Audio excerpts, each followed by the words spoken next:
when there is emotional safety in a relationship, you're more likely to have intimacy and connection. Now, if you could teach the world one essential insight about sexual health, something that really moves the needle, what would it be? One thing that I would love to teach the world is that sexual intimacy is not about performance, it's not about compatibility, it's about safety.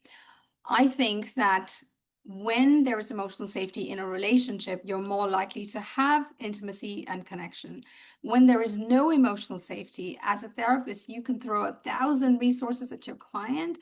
It's very difficult for intimacy to follow, right?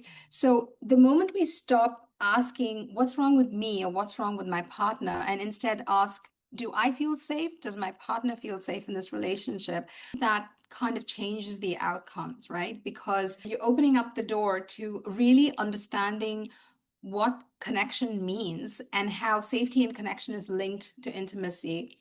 Those things are important, but what it's really about is emotional safety more than anything else. Oh, absolutely. And there's so many different types of intimacy.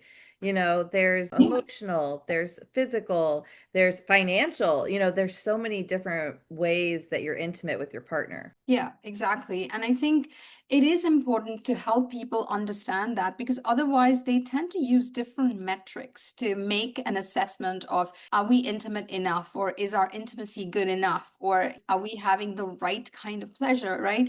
It really doesn't work that way. And opening up this idea that, let's explore what safety looks like in this relationship, right? So when people report, oh, we're not having enough sex, so we're not being intimate, let's look at what does the safety in that relationship look like. And I feel like that really gives you a different type of information. So, as you know very well, at Sexual Health Alliance, we train many people who want to work in sexual health. So, what's the most important thing that professionals need to know in this space? Again, this is something that obviously I practice because I live in a part of the world where I work with people from multiple backgrounds. As a sexual health practitioner, you really need to adopt an approach of cultural humility and cultural curiosity as opposed to cultural certainty, right?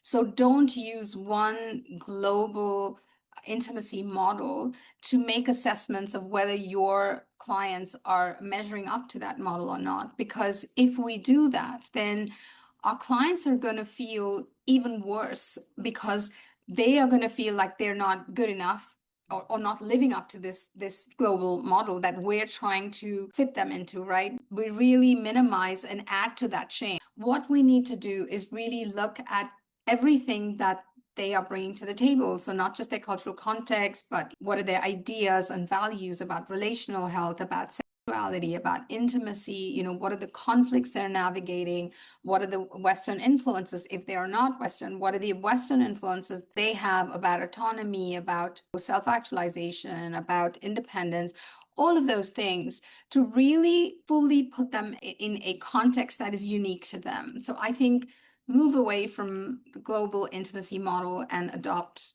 cultural curiosity as a therapist. That would be my advice. Oh, yeah, that's fabulous advice.